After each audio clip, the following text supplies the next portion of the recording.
University మంచి భవిష్యత్తు కోసం తెలుగు విద్యార్థులు ఇష్టపడే యూనివర్సిటీ.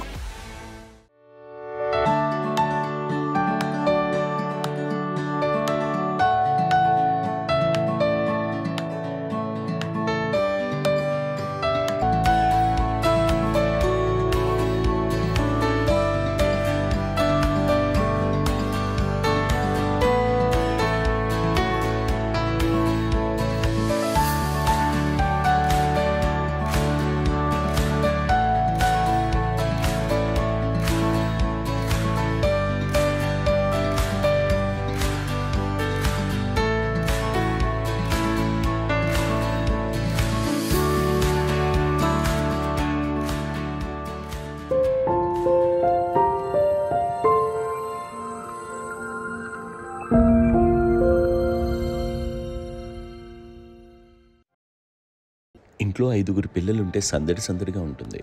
ఈ 5గురు పిల్లల్లో ఎవరు ఎక్కువ అల్లరి చేసేవాళ్ళు?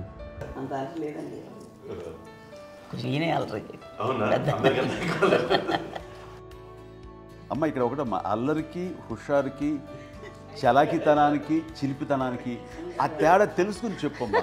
అల్లరంటే ఇప్పుడు నా ఇమేజ్ ఏమైపోద్ది, అల్లరంటే అల్లరుడు అని, నేనేమో చాలా రావుడు మంచి బాలుడు అనేలాగా నా ఇమేజ్ ఇది.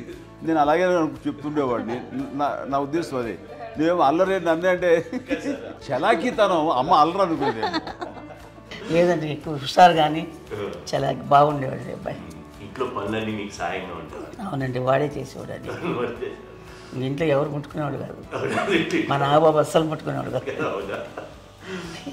అన్నిటికీ నాకు ఆయన సహాయమే పాపం. నాన్న ఆయన ఉద్యోగం అయిపోయారు. నేను పాక్కుంటూ అలాగా వెళుతూ వెళ్ళిపోయాను, నాకు తెలియదు. తర్వాత అమ్మ చెప్తుంటే లేదుగా మాత్రం కొన్ని కమ్మర కోలు ఉంది నాది. ఒక అది పెట్టి అది వెళ్ళి కూర్చోతా ఏడుస్తున్నాను రోడ్డు మీద. అయ్యేసరికి వాళ్ళు 3 years సో నన్ను వాళ్ళు తీసుకెళ్ళి వాడు కమ్మరకులో కూర్చోబెట్టాడు. ఇక్కడికి ఏడుస్తాను, ఎవరికి వెళ్ళాడో తెలియదు వాళ్ళకి. సో అది ఒక గంట పోయిన తర్వాత అమ్మ ఎత్తుకుంటూ వాడు వచ్చి వాడు చిన్నబిడ్డ అనిపిస్తారు మొత్తం తెచ్చి అది వాడు చూసి ఈ అబ్బాయి అన్నారు. కాదు అనేసింది. అది చాలా అంటారు, సరిగ్గా చూడమ్మా, ఈ అబ్బాయి మా అబ్బాయి అని. ఏంటమ్మా అంటే ఆ కమర్గోళంలో కింద కూర్చోబెట్టాడు కదా, బస్ అంతా పూజేసుకుని అలాగే అయిపోయింది. అంటే రంగని కాదు కానీ ఆ కబరకోళ్ళలో కూర్చోబెట్టడానికి ఆ మసిగిస్తూ ఇంకా నలగైపోయింది. అంత నలుపుడేసరి నా బిడ్డ కాదని అమ్మ వెళ్ళిపోబోతుంది. మళ్ళీ డౌట్ వచ్చి ఆగింది. అది ఆవు నేను నా బిడ్డని తీసుకెళ్ళింది. అప్పుడు ఏం చేశాడు, కాలేజ్ కట్టిందో డౌట్ నాకు.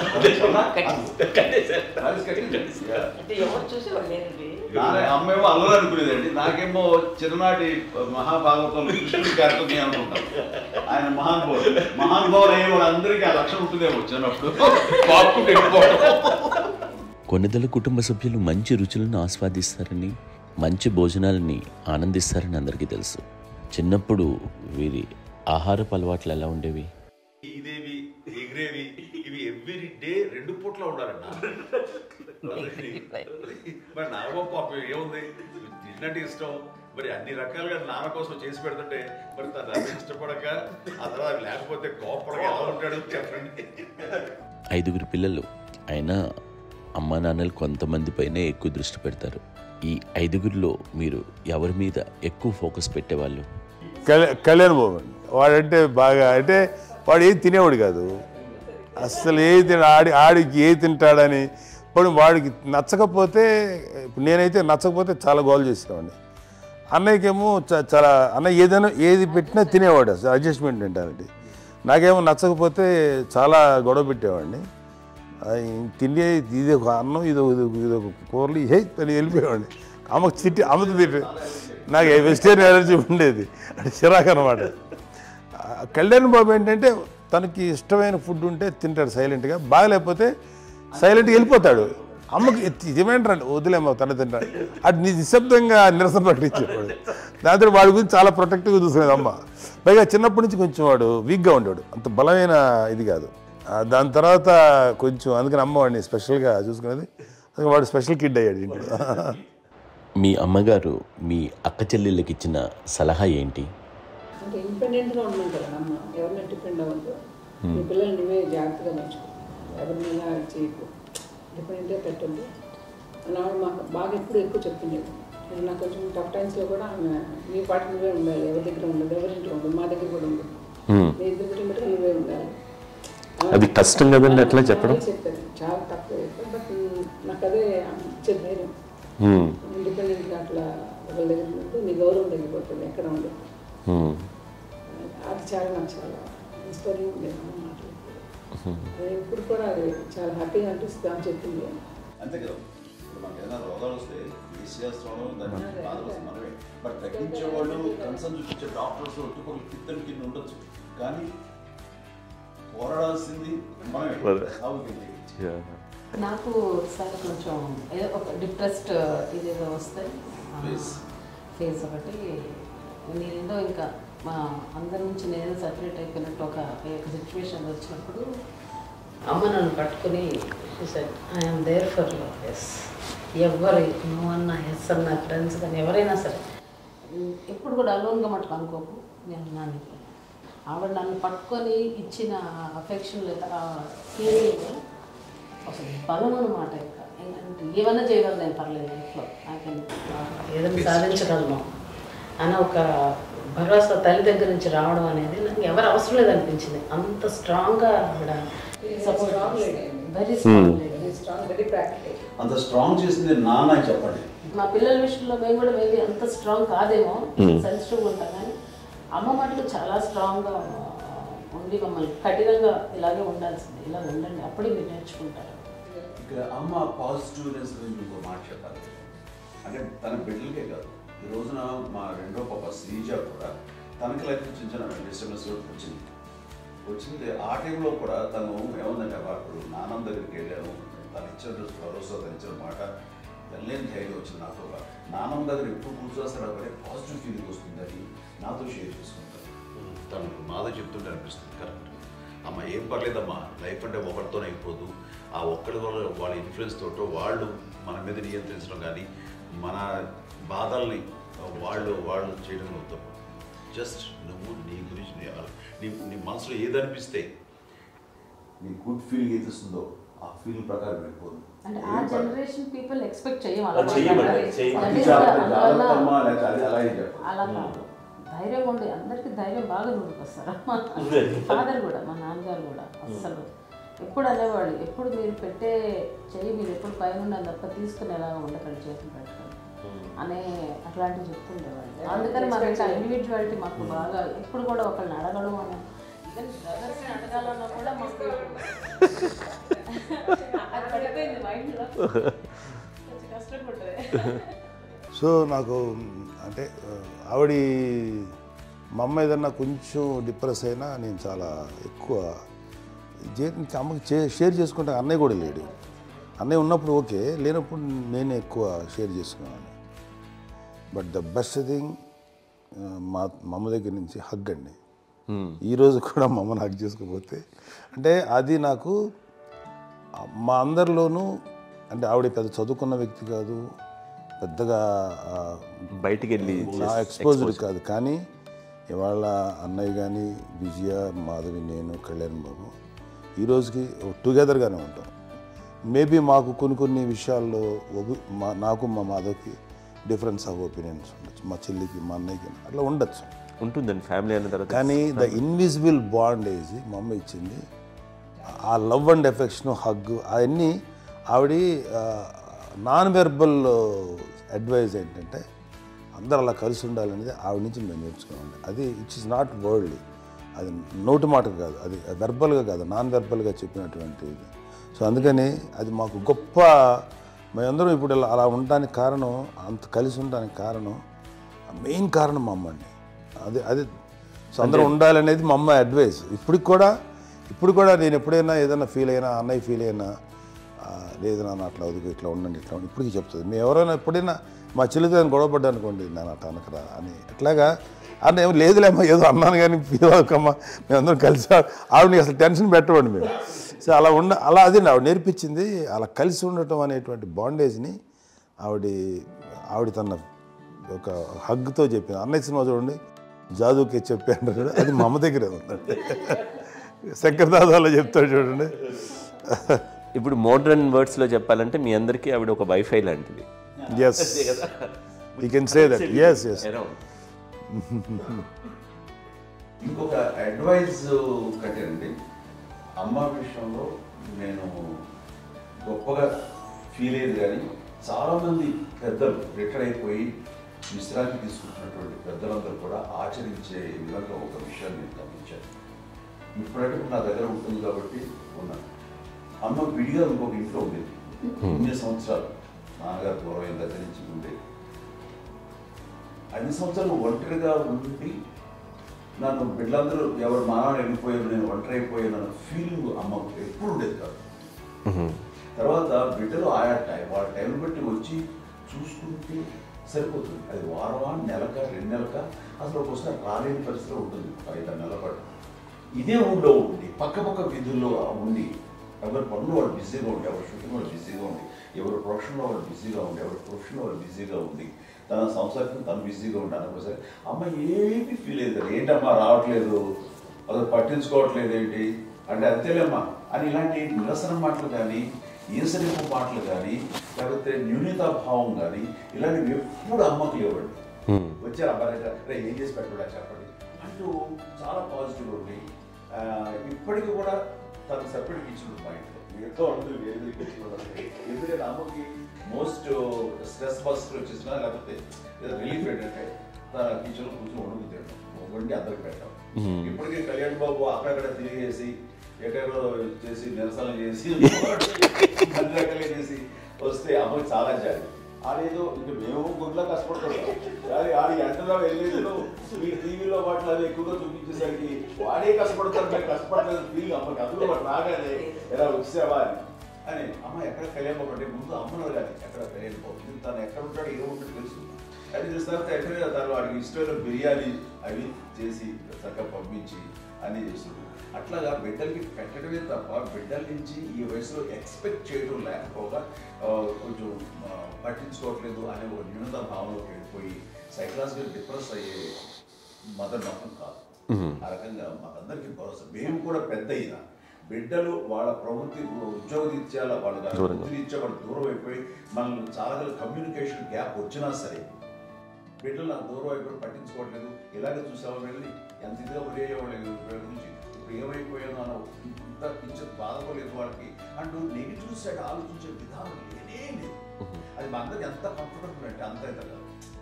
ఎంచుకోకపోతే మాధవ చూసుకుని మాధవ లేకపోతే నాగబాబు వెళ్తుంటాడు కడియడం వల్ల మా విజయ్ చూసుకుంటున్నది సరే నాకు కళ్యాణ్ బాబు తను చూసుకుంటాడు. ఇలా ఎవరో కూడా వెళ్తూ ఉంటాం.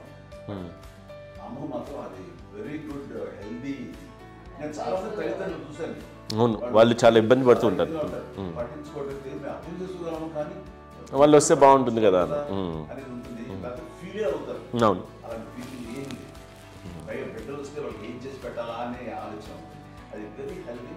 చాలా మంది ఆచరించాల్సిన గొప్ప విషయం. చిన్నప్పుడు అన్ని ఆనందాలేనా, మర్చిపోలేని దుఃఖాలు కూడా ఏవైనా ఉన్నాయా? అమ్మ చెప్పాలంటే ఓపికకి, గృహిణిగా తన బాధ్యతలు నిర్వర్తించడానికి అండ్ అన్ని రకాలుగా టేకింగ్ కేర్. దీనికి ఒక మంచి ఉదాహరణ నేను చెప్పగలను. అది తలుచుకున్నప్పుడు నాకు చాలా ఉద్యోగంగా ఉంటుంది, నాకు చాలా ఖండితలు వచ్చేస్తుంది. అమ్మకి మేము 5 బిడ్డలు అండ్ పురిట్లోనూ 1 year పెరుగో 2.5 years పెరుగో 3 బిడ్డలు చనిపోయారు. నాకు గుర్తెరిగి పొన్నూరులో నేను 6th class చదువుతున్నాను. అప్పుడు రమణ అనే ఒక అమ్మాయికి 2 years. రమణ అంటే మా ముగ్గురికి కంటే పెద్దది, మా కంటే పెద్దది, కళ్యాణ్ బాబు కంటే పెద్దది, మాకంటే మధ్యలో పిల్ల. తనకి అప్పట్లో మా నాన్నగారు ఉద్యోగరీత్యా క్యాంపుకి వెళ్ళిపోతుండేవారు. ఏమి ఉంటుంది నాన్న చెప్పాలంటే ఫుడ్లో కష్టపడేవారు. ఇంకా నాన్న చెప్పినట్టు నాగబాబు చెప్పినట్టు. కానీ ఇంటి బాధ్యత, ఇంటి పనులు, రోగాలు వచ్చిన రుచులు వచ్చిన హాస్పిటల్కి తీసుకెళ్ళాలట ఏదైనా సరే అమ్మే పడేది. ఆ శ్రమ తీసుకున్న టైంలో అమ్మకి అసిస్టెంట్కి నేను సహాయపడుతుండేవాడు ఉండేవాడు. అమ్మ నాకు ఫ్రెండ్స్ ఆడుకోవడం అలా నిజంగా ఎప్పుడు నాకు గుర్తేది నాకు తెలియదు. ఫ్రెండ్స్తో తిరగడం అని సేపు అమ్మ పట్టుకుని ఉండేవాడు. అలాంటి నేను పిల్లకి బ్రెయిన్ ఫ్యూర్ వచ్చింది. ప్రభుత్వ ఆసుపత్రి పొన్నూరులో ఆ పిల్లని చేర్పించినప్పుడు 2-3 days అయిన తర్వాత ఒక బ్యాడ్ న్యూస్ వినాల్సి వచ్చింది. తెల్లరికి కాన్షియస్ లేదు, పోయింది. ఏం చేయాలో తెలియదు. అమ్మ వయసు చిన్నదే. ఇద్దరు తీసుకుని ఆ బిడ్డని ఒళ్ళో పెట్టుకుని శవాన్ని, డెడ్ బాడీని రిక్షాలో ఇంటికి ఇప్పటికీ నాకు గుర్తు ఆ విజువల్స్. అండ్ నాన్నకి తెలియదు ఏ విషయం, నాన్న ఎప్పుడు వస్తారో తెలియదు, ఎలా కమ్యూనికేట్ చేయాలో తెలియదు. అది తీసుకుని వెళ్ళిన తర్వాత ఇంట్లో పడుకోబెడుతుంటే ఏం చేయలేదు. చుట్టుపక్కల ముస్లిం సోదరులు ఉండేవాళ్ళు, ఫ్యామిలీస్. అక్కడ మసీదు, పొన్నూరు మసీదు పక్కన మా ఇంట్లో ఆనుకుంది. ఆ ఇంట్లో అందరూ వచ్చి చూసేవాళ్ళు, వాళ్ళే హెల్ప్ చేసేవాళ్ళు. ఏం చేయాలో తెలియదు. నెక్స్ట్ రిచువల్స్ ఎలా చేయాలో, కంపకం ఎలా చేయాలో తెలియదు. తను చిన్నది, మిగతాందరూ పసివాళ్ళే. సో అలాంటి పరిస్థితుల్లో కమ్యూనికేట్స్ చుట్టుపక్కల వాళ్ళు మీరు వచ్చి చేయాల్సిన కార్యక్రమాలు చేశారు. ఆ సమయం నాకు ఎక్కడో కమ్యూనికేట్ చేసి డిపార్ట్మెంట్ ద్వారా నాన్న వచ్చేసరికి అన్నీ అయిపోయింది. ఇప్పటికీ నాకు మేము ఇలా ఎన్ని పురుషులు ఎన్నుకుంటున్నామంటే ఎలాంటి ఇది లేకుండా జాగ్రత్త అనే ఒక హెచ్చరికలాగా చేస్తూ అండ్ పంపించాలని సపోర్ట్ చేసి అండ్ ఇప్పుడైతే నా మీద ఎంత నమ్ముకుంటే నేను ఏ నిర్ణయం తీసుకున్నా మరో అండ్ తనకి హాస్పిటల్ అంటే పెద్ద ఫోబియా. నేను ఎక్కడికి వస్తాను హాస్పిటల్ రాను. ఈ మధ్యకాలంలో సరే అమ్మకి మోకాల ఆపరేషన్ జరిగింది. అమ్మ నువ్వు కొంత బాధపడుతున్నావు, అసలు ఈ రోజున వచ్చిన మెడికల్ అడ్వాన్స్మెంట్లో నీకు అసలు ఏ బాధ తెలియకుండా మోకాల ఆపరేషన్ రిప్లేస్ చేస్తారు అని వీళ్ళందరూ చెప్పాలి భయపడతాను. ఎందుకంటే ఫస్ట్ ఎలా సపరేట్ అవుతాను, ఎలా చెప్పాలి తెలియదు. ఒక్క వీళ్ళంతా కలిపి నీ మాట వింటుంది, అది మాట మీద నువ్వు చెప్తే వింటుంది. సరే నేను చెప్పాను అంతే. ఏదో నాలుగు ముందు ఊరికే ఎలా ఉన్నారు, సరే ఇష్టం రా లేదులే మా ఊరికి పర్లేదు అన్న. మళ్ళీ ఇంటికి వచ్చాక మళ్ళీ ఇంకొక తెప్పించి మిషన్ తెప్పించి మళ్ళీ టెస్ట్ చేయించి అందరూ బాగుంది, ఏమీ లేదు అన్న తర్వాత అప్పుడు పుస్తకంతో పడ్డాడు. ఏదో ఉంది మామూలు టెస్ట్ చేయించాలని చెప్పి శ్రద్ధ ఎక్కువ. మీ పిల్లలకి సంగీతం, డాన్స్ నేర్పించారని విన్నాం, అది నిజమేనా? దానికేమో డాన్స్ నేర్పించడం అది నేర్చుకోలేదు, నాకు వచ్చేసి ఇప్పుడు డాన్స్ స్టార్ మీద ఎదిగారంటే అది మా పెద్ద చెల్లి విజయం కారణం. అప్పుడు తనకి 5 ఏళ్ళు, నాకు 9 ఏళ్ళు ఉంటాయి, 10-11 ఏళ్ళు ఉంటాయి నాకు. బాపట్లనా? సో బాపట్ల చాలా చిన్నది, 5 ఏళ్ళు. నాకు ఒక 11-12 ఏళ్ళు. తను తీసుకొని గోడ మీద పెట్టుకోవడం అలా కూర్చొని చూస్తుండేవాడు. కూర్చుంటే అది నేర్చుకుంటుంది. నేను మానసికంగా నేర్చేసుకున్నామండి. ఇప్పటికీ ఆ స్టెప్స్ ఏమిటి వేస్తాను అంతగా ఇప్పుడు దాన్ని తరబడతాయి. ఇంకోటి ఏంటమ్మా, నమ్మో నమ్మో ఎన్ని ఉన్నాయో సాంగ్స్ నేను నేర్చేస్తున్నాను అన్నమాట. 5 పిల్లల్లో ఎవరు ఎక్కువ పని చేసేవాళ్ళు, ఎవరు తక్కువ పని చేసేవాళ్ళు? ఏ పని చేయనండి, చేసేవాడు కదా అని అన్నయ్య చేసేవాడు. అన్ని పనులు అన్నయ్య చేసేవాడు. ఇక మా చిన్న చెల్లి, పెద్ద చెల్లి ఎక్కువ చేసేది.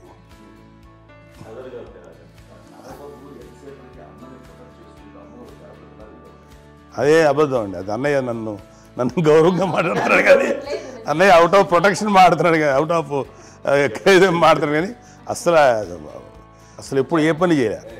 లేదు నిజం ప్రామిస్ అండి, ఏ పని చేసేవాడు కాదు. మా ఇద్దరికి మధ్యలో పాపం అన్నయ్య చాలా పని చేసేవాడు. ఎంత పని చేసేవాడు, నేను ఇచ్చిన తర్వాత మళ్ళీ నాకు ఏదైనా చిన్న పని చెప్తే అది కూడా నువ్వే చేయనివ్వండి.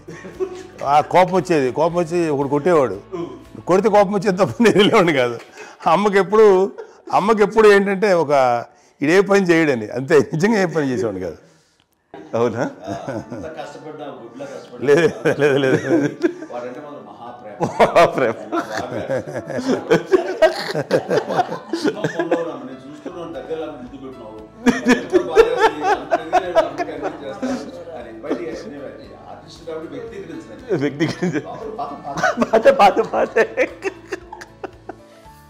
చిన్నది కాబట్టి చివరిది కాబట్టి తనంటే బుద్ధండి, నేను పెద్దోడు కాబట్టి నేను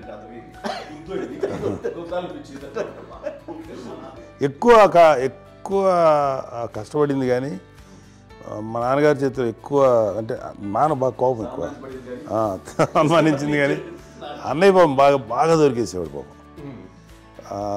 ఒకసారి అంటే మరి మాకే అనిపి ఏంటి ఇంత దారుణంగా ఉంది నాన్న మీద కోపం వచ్చేది నాకు. నాన్న మీద కోపం వచ్చేది, ఆయన చేసి బాధ అనిపించేది. అమ్మాయి ఏమనేది కాదు. సరే అయినా సరే ఎప్పుడు కూడా పోనీ అంది చేసినా మళ్ళీ తను హైపర్ యాక్టివ్ అన్నయ్య. ఫుల్ ఇప్పటికీ ఉన్నాడు. ఇప్పుడు ఈ రోజు కూడా అదే అన్నయ్య, సేమ్ హైపర్ యాక్టివ్. యూజువల్గా పెద్ద కొడుకు కొంచెం అంటే సూపర్గా ఒక నిదానంగా ఉంటాడు అంటారు. బట్ అన్నయ్య దాని జస్ట్ ఆపోజిట్. యూజువల్గా ఆఖరి పిల్లలు హైపర్ యాక్టివ్ ఉంటారు, అన్నయ్య పుట్టడమే భయంకరమైన హైపర్ యాక్టివ్. ఒకప్పుడు అమ్మాయిల్ని ఎక్కువగా బయటికి పంపించేవాళ్ళు కాదు, అబ్బాయిల మీద కూడా అనేక ఆంక్షలు ఉంటూ ఉండేవి. మీ పిల్లల్ని అలా ఆంక్షల మధ్య పెంచారా, లేకపోతే పూర్తి స్వేచ్ఛనిచ్చారా? అంటే మాకు మా నాన్నగారు కానీ మా అమ్మగారు కానీ మాకన్నా చాలా బ్రాడ్ మైండ్ ఉన్న వ్యక్తులండి. ఎందుకంటే పిల్లలు ఎక్కడన్నా బయటకు వెళ్తే ఇప్పుడు మేమైతే భయపడిపోతాం.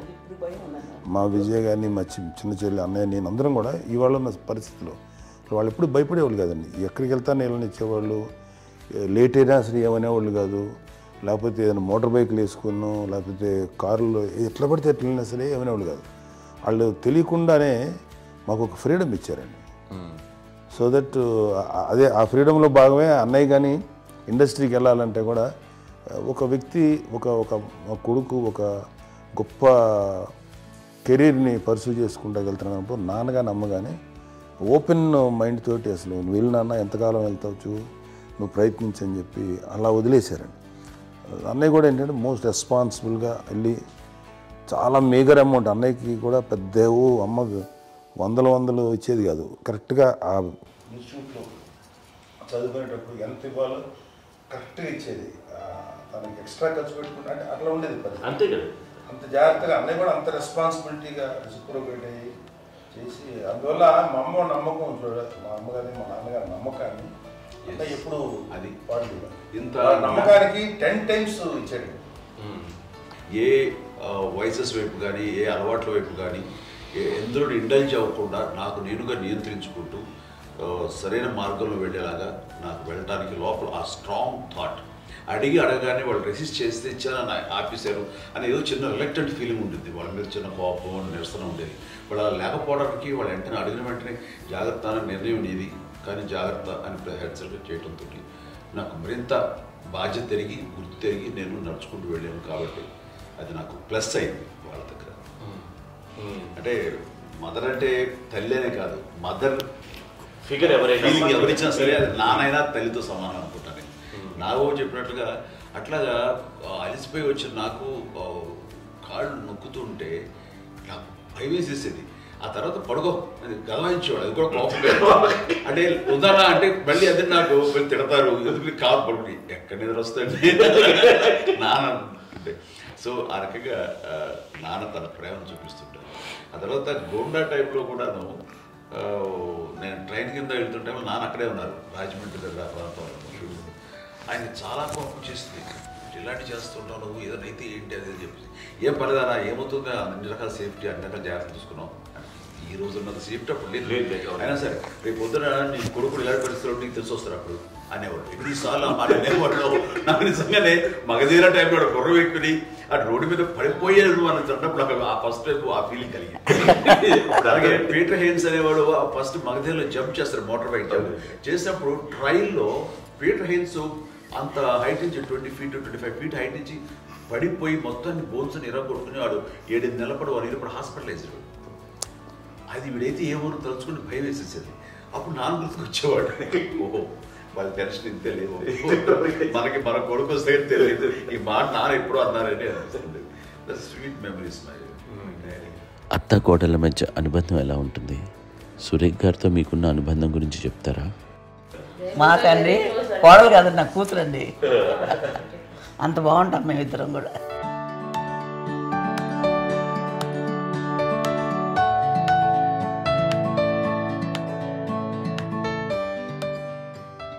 మీది ఒక అందమైన ఉమ్మడి కుటుంబం, అందరూ కలిసి ఉంటారు. ఇంత ఆనందంగా ఉండడానికి కారణం ఏంటి? దీనికి పునాది ఎవరే వేశారు? మా నాన్నగారి క్వాలిటీ నేను ఎగ్జాంపుల్ చెప్పగలను. అమ్మ వాళ్ళ ఇంట్లో పెద్దది, వాళ్ళ నాన్నగారు అంటే మా తాతయ్య గారు ప్రొహిబిషన్ డిపార్ట్మెంట్లో సిఐగా ఎస్ఐగా చేశారు. ఏదో అమ్మ ఇన్స్పెక్టర్ సిఏ సీఏ చేసి ఆయన కాలం చెందారు. చాలా ఎర్లీగా 48 years చచ్చిపోయారు. 40లో చచ్చిపోయారు. 40 దాదాపు 40 mid-40 సరిపోతే ఆయనకి అప్పటికి అమ్మ కాకుండా 4 బిడ్డలు. అమ్మ తర్వాత అబ్బాయి తర్వాత 3 ఆడపిల్లలు. వాళ్ళు ఏంటంటే రాకరావడి నాగబాబు కంటే కూడా చిన్నవాడు. అది ఆ వయసు అంత చిన్నవాడు. అమ్మ మా పిన్నమ్మలు నాకంటే చిన్నవాడు.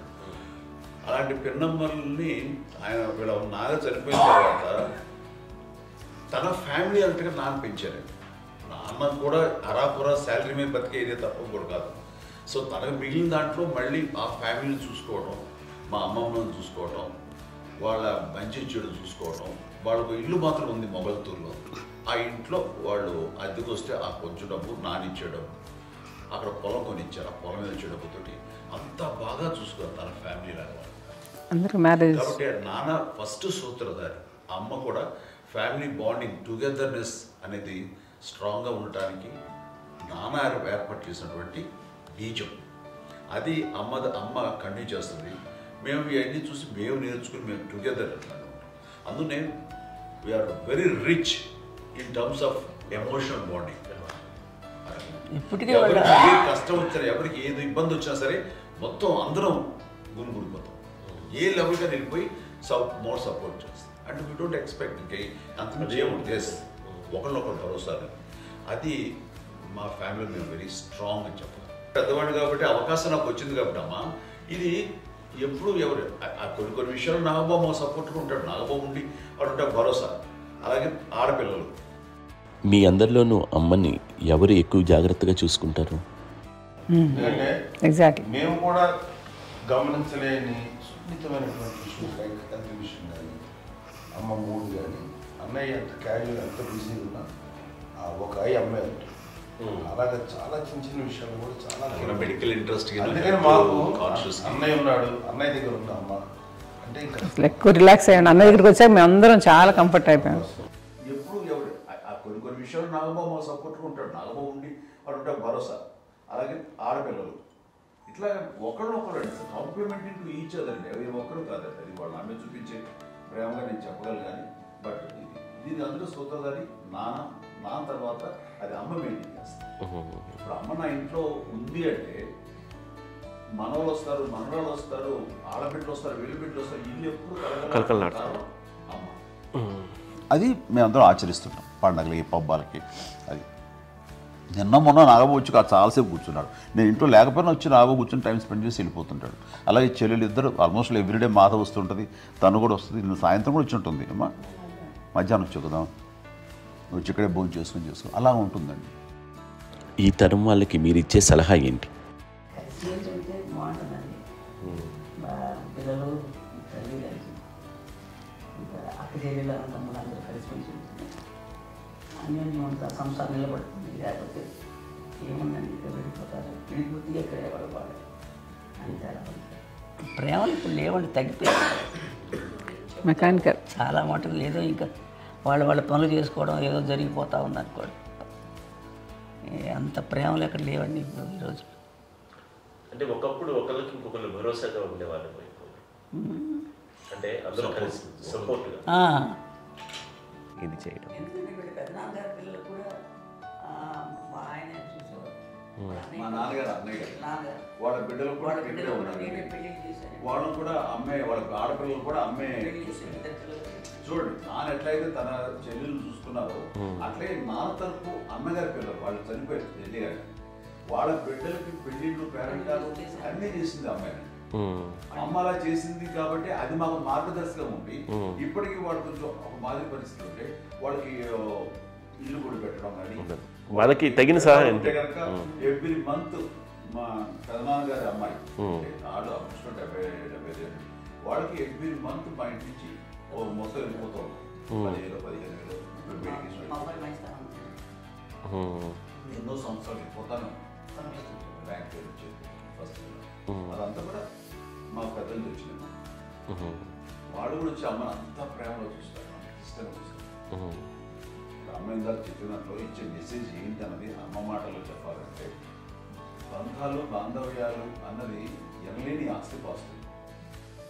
సో ఎలాగైతే డబ్బు ఎంత సంక్రమించింది, ఎన్ని ఆస్తులు వచ్చాయి ఫిజికల్గా అనే దాని మీద కంటే కూడా ఇవి ఆస్తిగా తీసుకుంటూ నేను విలువ ఎరిగి గుర్తెరిగి దాని ప్రభావం తెలుసుకుని అది కనుక మనం ఇచ్చుపుచ్చుకుంటే ఫ్యామిలీలో అంటే దాన్ని మించినటువంటి గొప్ప సంపద కష్టాలు వచ్చినప్పుడు డబ్బు తీరుస్తుంది కాదండి, కష్టం వచ్చినప్పుడు ఒక భుజం తీరుస్తుంది, ఒక చేయూత తీరుస్తుంది.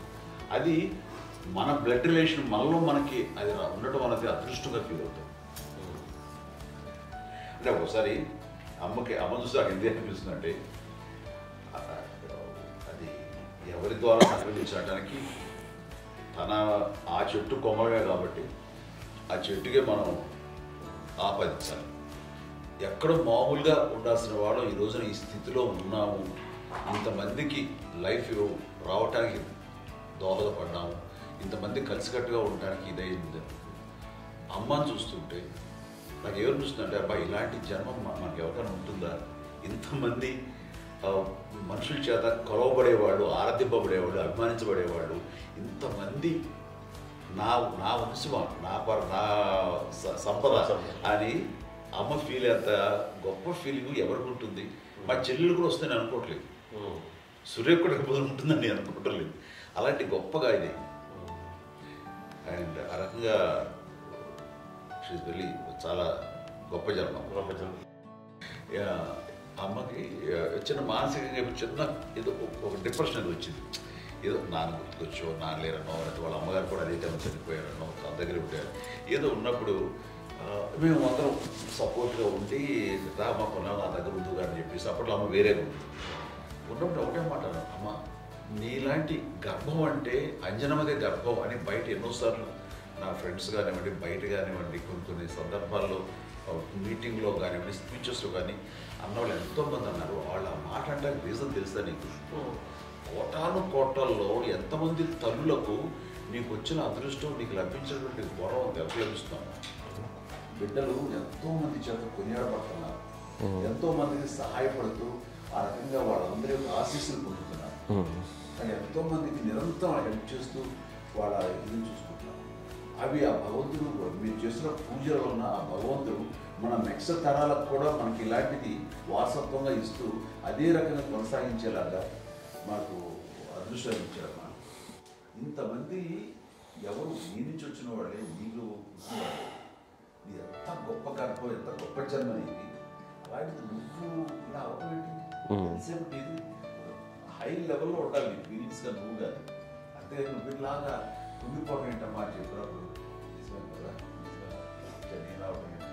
ఇది నీది కాదు, నాది కాదు, నువ్వు నమ్ముకున్న భగవంతుడు నీకు ఇచ్చింది అనుకుంటావు కదా. నువ్వు ఆ భగవంతుడి కృతజ్ఞత తీర్చుకోలేక ప్రతిరోజు ఆయన ధ్యానించు, ఆయన పూజలో ఉండు, నీకు ఆయనే ధైర్యం ఇస్తాడు. అంతేగాని నువ్వు నెగిటివ్ సైడ్ ఆలోచించుకోమ్మా. మా అందరికీ పాజిటివ్నెస్ ప్రివైల్ చేసిన దానివి, ఇచ్చిన దానివి, అందించిన దానివి. అలాంటి నువ్వు నెగిటివ్ వైపు వెళ్ళిపోకూడదు అంటే అంతే. మళ్ళీ అటుపక్క ఎప్పుడు గెలలేదు. ఆంజనేయ స్వామి భక్తి ఆయనలో ప్రవేశపెట్టి చెప్పాలంటే ఆయనకి నేనే నేను నమ్మిన దేవుడు ఇంట్లో నేనే ఇంట్రడ్యూస్ చేశాను. నానంత ప్రగాఢంగా నమ్మి ఆయన దానివల్ల లబ్ధి పొందారు. ఆయన అందులో మమ్మల్ని మించిపోయిన స్టేజ్కి వెళ్ళిపోయారు. ఆయనతోటి ఆంజనేయ స్వామితో ఇంటరాక్ట్ అవుతూ అట్లా ఆయన నమ్ముకుంటుంది. ఆయన నానంటారు అంతా నా గురువు, నా పెద్ద కొడుకే, పెద్దోడే.